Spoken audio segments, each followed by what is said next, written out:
咧就要睇下佢會唔會有機會係流神經卡壓。流神經卡壓咧就係、我哋嘅頸椎第六節有走位，頸椎第六節有走位咧，好多時咧就會影響到啲三隻手指會痹。咁我想問下，而家係三隻一齊痹一定係其中一隻啫？其中一隻痹咧就要睇下佢會唔會有機會係流神經卡壓。流神經卡壓咧就係、我哋嘅頸椎第六節有走位，頸椎第六節有走位咧，好多時咧就會影響到啲三隻手指會痹。咁我想問下，而家係三隻一齊痹一定係其中一隻啫？其中一隻痹咧，咁呢個機會就唔係太大。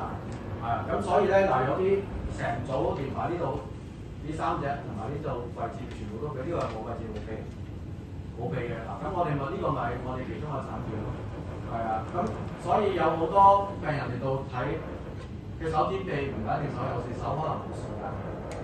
咁純粹係佢第六節卡壓㗎咋，同佢一復咗位曲，第六節就翻落去啦，即時就唔痹咯喎，甚至翻去慢慢隔咗2日之後，直頭成組連之前嘅酸痛都冇埋喎，都有咁嘅情況㗎，完全唔關手本事㗎可以。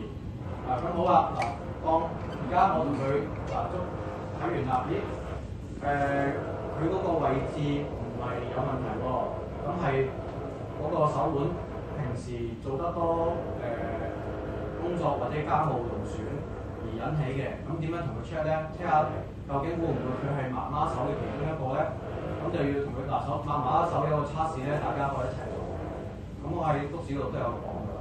咁就點樣做咧？將個拳頭握住個手指公，大家可以一齊做啊！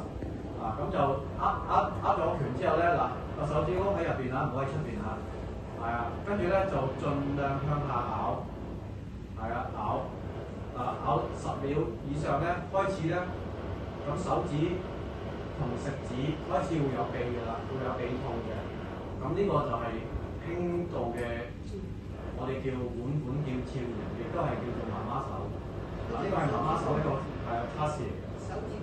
手指公同埋食指開始有痹痛啊、冤痛，就唔係拉筋嗰種痛喎，係真係有少少好似痹痛啊，甚至有啲人刺痛嘅。咁呢個就係媽媽手初頭嘅形成嘅狀態啦。咁你呢度有冇啊？